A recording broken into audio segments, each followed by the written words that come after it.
Hai, salam sejahtera semua. Hari ini cikgu akan sambung pewarisan part 2. Part 2. Masih lagi bab 5, genetik. Jadi dalam pewarisan ada dua perkara yang kamu kena tahu. Yang pertama sekali menerangkan pewarisan dalam manusia. Yang ini cikgu sudah terangkan kan dalam video yang sebelum ini. So, siapa yang ketinggalan, kamu boleh cek video sebelum ini, ataupun kamu lupa, kamu boleh cek video sebelum ini. Jadi untuk hari ini, cikgu akan terangkan tentang mekanisme pewarisan. Jadi sebelum itu, kita lihat dahulu sedikit sejarah tentang mekanisme pewarisan ini. Jadi mekanisme pewarisan, dia ditemui oleh Gregor Mendel. Gregor Mendel ialah orang pertama yang menemui mekanisme pewarisan. Oleh sebab itu, beliau juga dikenali sebagai bapa genetik.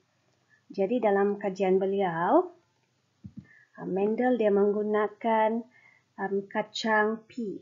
Kacang pea yang berbakatulin dalam eksperimen tentang kacukan monohybrid. Jadi ini ringkasan eksperimen beliau, di mana dalam eksperimen ini beliau mengacukan kacang pea yang berbakatulin tinggi dengan satu lagi pokok kacang pea kerdil. Kedua-dua ini berbakatulin lah. Maksudnya dia tidak mix-mix. Di mana yang ini tidak campur dia punya alel. Kamu sudah belajar sebelum ini kan? Jadi ini adalah induknya, induk berbakatulin.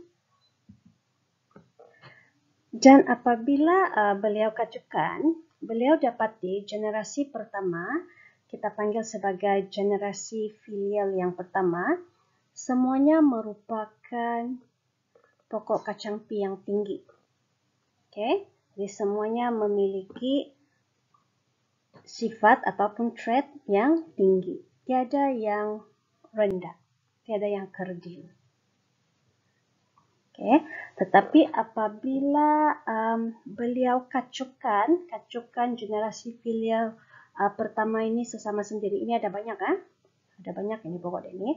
Dia kacukan generasi filial yang pertama, beliau mendapati dalam generasi filial yang kedua ini, generasi yang kedua, ada beberapa pokok itu kerdil, short, dia pendek seperti yang induk tadi. Jadi ini membuatkan beliau bertanya-tanya, mengapa trait rendah ini, kerdil ini, tidak dipamerkan dalam generasi filial yang pertama. Tidak nampak kan? Tidak dipamerkan kan? Tetapi kenapa dalam generasi filial yang kedua, tiba-tiba ada dipamerkan semula trait ini? Jadi itu yang dia coba terangkan dengan mekanisme pewarisan ini. Jadi ini adalah mekanisme pewarisan yang beliau temui, di mana terdapat ini fenotip yang kamu boleh lihat dan ada genotip yaitu. Yang ini untuk generasi yang pertama, filial yang pertama, yang ini generasi yang kedua. Jadi beliau discover ada istilah fenotip. Fenotip ini yang kita nampak dari luar. Ciri-ciri fisikal yang dipamerkan pada suatu organisme. Jadi yang ini kita nampak dia tinggi. Kita nampak kan? Satu kecil, satu tinggi. Tapi yang kita tidak nampak, yang akan mempengaruhi dia punya generasi yang seterusnya adalah genotip. Genotip itu yang tidak nampak. Di mana genotip itu adalah maklumat genetik dalam suatu organisme. Jadi maklumat genetik ini tersimpan dalam kromosom suatu organisme. Kromosom itu kan dalam sel terlalu kecil, jadi ini kita tidak nampak. Jadi sebelumnya kan kamu sudah belajar bahwa pewarisan itu, dia punya ciri-ciri yang diwarisi oleh seseorang itu, dia akan bergantung pada gen yang diwarisi daripada ibu dan bapaknya. Jadi ini dia dapat daripada ibu dan bapak dia, bahkan generasi yang sebelum itu. Jadi di sini yang Mendel dia menerangkan bagaimana suatu allele dominan dengan suatu allele resesif itu boleh menentukan fenotip seseorang, individu ataupun suatu organisme. Okey, cikgu bagi contoh supaya kamu lebih faham. Okey, bagaimana mekanisme pewarisan ini kita buat. Jadi sekarang kita ada bapa dan ibu. Katakan kita mau melihat ciri jenis rambut. Okay, jadi jenis rambut dia ada 2 trait, yaitu variant. Trait ini maksudnya variant jenis rambut. Kita ada lurus dengan keriting kan. Jadi katakanlah kedua-duanya berambut, bapaknya berambut keriting, ibunya berambut lurus. Katakan yang ini kita nampak, tapi genotip dia itu kita tidak nampak bahkan. Jadi bapaknya ini genotip dia adalah dua-dua huruf besar, dua-dua dominan. Masih ingat kan kalau huruf besar itu dominan kan? Ibunya pula dua-dua huruf kecil. Maksudnya rambut lurus ini adalah resesif. Kerana resesif, sifat resesif hanya akan kelihatan sekiranya kedua-dua itu merupakan alel resesif. Kan? Dua-dua baru dia kelihatan. So maksudnya rambut lurus ini resesif. Kemudian berlaku proses meiosis di sini. Jadi murid-murid sudah pernah belajar sebelum ini. Meiosis ini adalah proses pembahagian sel untuk menghasilkan gamet. Oke, jadi gamet ini akan memiliki hanya separuh sahaja daripada bilangan kromosom induk yang asal. Jadi kalau begitu, yang ini RR kan, ada 2 R kan. Selepas menjalani proses meiosis untuk menghasilkan gamet, kamu akan dapat gamet dia yang begini. Untuk bapa, gamet dia adalah sperma. Tinggal separuh. Separuh pergi sini, separuh lagi pergi sini. Tinggal separuh. Manakala ini ibunya, gamet adalah ovum. Okay, dihasilkan melalui proses meiosis pun jadi separuh. Okay, R kecil, R kecil. Okay, jadi sekarang kita lihat hasil persenyawaan, yaitu apabila sperma mensenyawakan ovum. Jadi untuk persenyawaan ini, kita guna yang ini, supaya kamu senang faham. Okay, 1 dengan 3, 1 dan 4 gabungan ya, 2 dan 3, 2 dan 4. Gabungan apa ini? Jadi kita nomborkan kita punya gamet 1, 2, 3, 4. Ini maksudnya 1 dan 3 bergabung, 1 dan 4. Gabungan seterusnya 2 dan 3, 2 dan 4. Jadi begini ya. 1 dengan 3. Bila gabung-gabungkan, kamu lihat dia punya huruf itu. R besar dengan R kecil kamu dapat. Boleh kan? Dia bergabung kan? Begini. Oke. Yang seterusnya adalah 1 dan 4. 1 dan 4. R besar, R kecil. Oke, gabungan yang seterusnya 2 dan 3. 2 dan 3. R besar, R kecil. Yang keempat, 2 dan 4. 2 dan 4. R besar, R kecil. Jadi kamu dapat begini. Ini genotip dia kamu tidak nampak ini. Ini genetik, gabungan genetik yang terdapat pada kromosom. Sekarang kita mau tentukan fenotipnya. Fenotip adalah ciri fisikal yang boleh dilihat. Jadi, kita sudah tahu bahwa yang huruf kecil adalah resesif kan? Rambut lurus adalah resesif. Maksudnya yang besar ini dominan keriting. Jadi, kalau begini, gabungan dominan dengan resesif, dominan yang menang. Dominan yang akan mempamerkan sifat atau trait yang dikawalnya. Masih ingat video sebelum ini? Oke. Jadi, kita dapati semua anaknya mempunyai rambut keriting. Oke, semua rambut keriting. Walaupun ada huruf kecil di sini.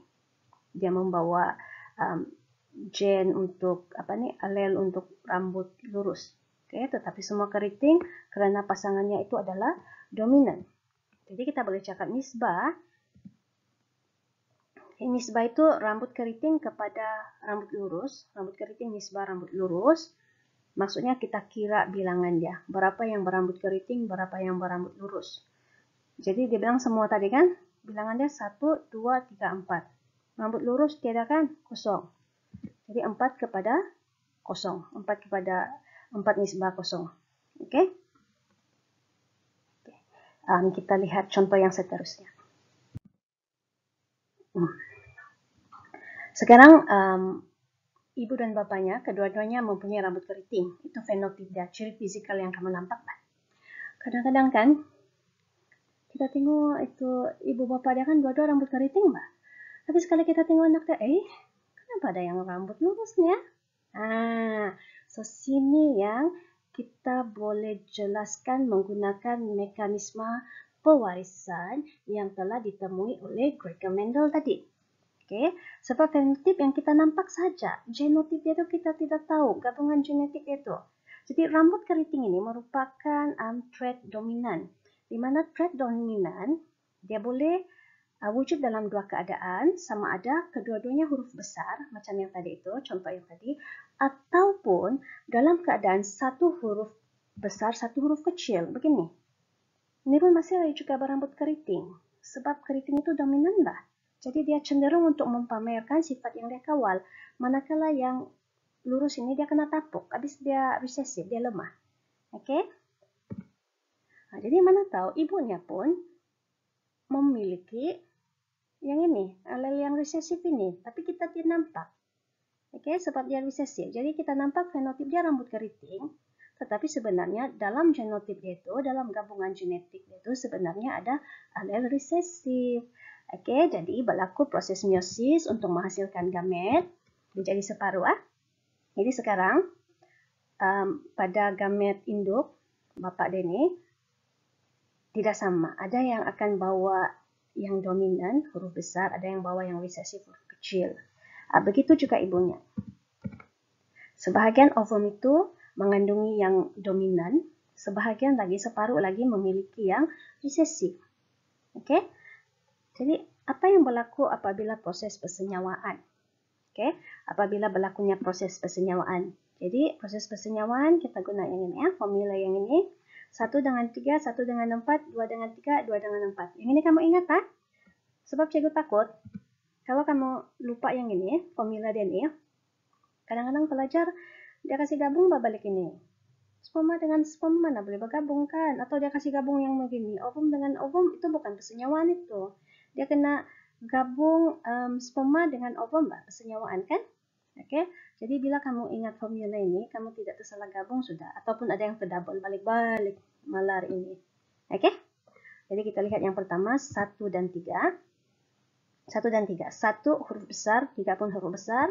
Jadi kamu dapat dua-dua huruf besar, genotip anaknya. Oke, yang kedua gabungan 1 dan 4. Jadi kalau 1 dan 4, huruf besar dengan huruf kecil. Oke, huruf besar dan huruf kecil kan? 4 ini membawa alel resesif huruf kecil. Sekiranya 2 dan 3, gabungan yang seterusnya 2 dan 3. 2 dan 3. Oke, jadi kamu tengok ada satu bawah huruf kecil, satu bawah huruf besar. Nah, kita tulis begini juga, huruf besar di hadapan, huruf kecil di belakang. Dan nggak mau kasih terbalik kecil dan besar. Kasih ikutlah susunan huruf besar di hadapan, huruf kecil di belakang. Oke. Kemudian gabungan yang keempat, 2 dan 4. 2 dan 4. Nah, kamu tengok dua-dua kecil. Kan? Dua-dua resesif. Jadi ada berbeza-beza genotip anaknya berbanding yang contoh sebelum ini. Ada yang dua-dua huruf besar, yang ini lagi huruf besar, huruf kecil, yang ini huruf kecil dua-dua. Jadi kita lihat fenotip anaknya. Yang dua-dua huruf besar itu dia keriting lah, dominan kan? Dua-dua pun dominan, confirm lah keriting. Yang ini pun keriting, sebab kita akan lihat yang dominan. Dominan yang cenderung untuk mempamerkan sifat yang dia kawal. So ini pun keriting juga. Tetapi yang ini sekarang dia berambut lurus. Kenapa lurus? Sebab tiada alel dominannya. Jadi bila tiada alel dominan, pasangannya itu dua-dua resesif, barulah alel itu akan mempamerkan sifat yang dia kawal. Oke? Jadi maksudnya ada kebarangkalian anak dia itu akan berambut lurus. Jadi itu jangan kamu heran kalau keriting ada yang rambut lurus. Oke? Jadi nisbah dia, kalau kita lihat nisbah rambut keriting kepada rambut lurus sekarang, jadi kamu kira rambut keriting ada bilangan dia 1, 2, 3 kan? Rambut lurus 1 saja. Jadi 3 kepada 1. Kamu boleh pahamkah? Cikgu harap kamu boleh paham. Sebab yang ini kamu, yang first punya video itu kamu kena pastikan kamu betul-betul paham, baru kamu boleh buat yang ini mekanisme pewarisan. Oke, itu saja nih untuk hari ini. Nanti next lesson penentuan jantina anak pula menggunakan mekanisme pewarisan tadi. Oke, so itu saja kelas. Thank you very much. Bye. Take care.